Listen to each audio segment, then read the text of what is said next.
may nagbigay sa amin ng regalo.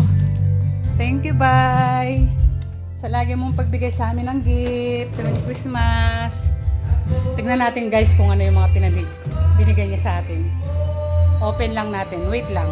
So, yung binigay niya sa akin, gift niya ngayong Christmas, may purse. Tapos, may macaroni din. Ayan. May macaroni. Dalawang macaroni. Bait ng tao na yan. Tuwing Christmas talaga binibigyan kami niyan. Alam, may longganisa. Ay, syak! May itlog pa, guys. Oh my God, may ham pa. Thank you, bye. Thank you sa pag-share mo sa blessing mo. Dalawang longganisa na. Tapos, isang tray yata. Ay, tatlong pansit. Ayan. Ay, may ano pa. May crispy fry pa sa loob. Ayan guys, ang dami. Tapos, may itlog. Isang tray siguro to. Ang dami. Ano? Ayan. Thank you, bye. Thank you lagi sa pagbigay ng gift sa Christmas. Salamat. Malaking tulong sa akin to ngayong Christmas. May pandagdag ako para pang New Year.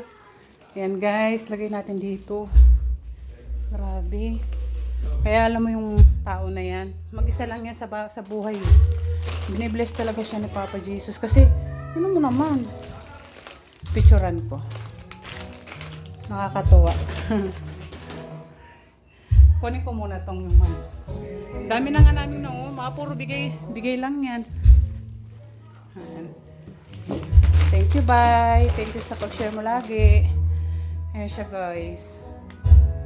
Nakakatuwa. Alam mo yung itlog na to, magkano din to. Diba? Kasi may tindahan siya dyan. Ginagawa niya tuwing Christmas talaga. Bibigyan niya talaga kami ng pamilya namin. Ayan. Nakakatuwa, no? May mga tao talagang mabait talaga. Bibigyan kami kahit na ano siya. Kaya mamaya pag nakaluto ko ng ube, bibigyan ko din siya. Mag-share din ako sa kanya ng ube. Tapos, kasi hindi ganong nagluluto yan kasi mag-isa lang yan dyan sa bahay nila. Dadalan ko rin siya dyan ng carbonara at spaghetti. Yan guys. Thank you, bye. Guys, may nagbigay sa amin ng regalo. Thank you, bye. Sa lagi mong pagbigay sa amin ng gift tuwing Christmas. Tignan natin guys kung ano yung mga binigay niya sa atin. Open lang natin. Wait lang. So, yung binigay niya sa akin, gift niya ngayong Christmas, may purse. Tapos, may macaroni din. Ayan. May macaroni. Dalawang macaroni. Bait ng tao na yan. Tuwing Christmas talaga binibigyan kami niyan. Alam, may longganisa. Ay, syak! May itlog pa, guys. Oh my God, may ham pa.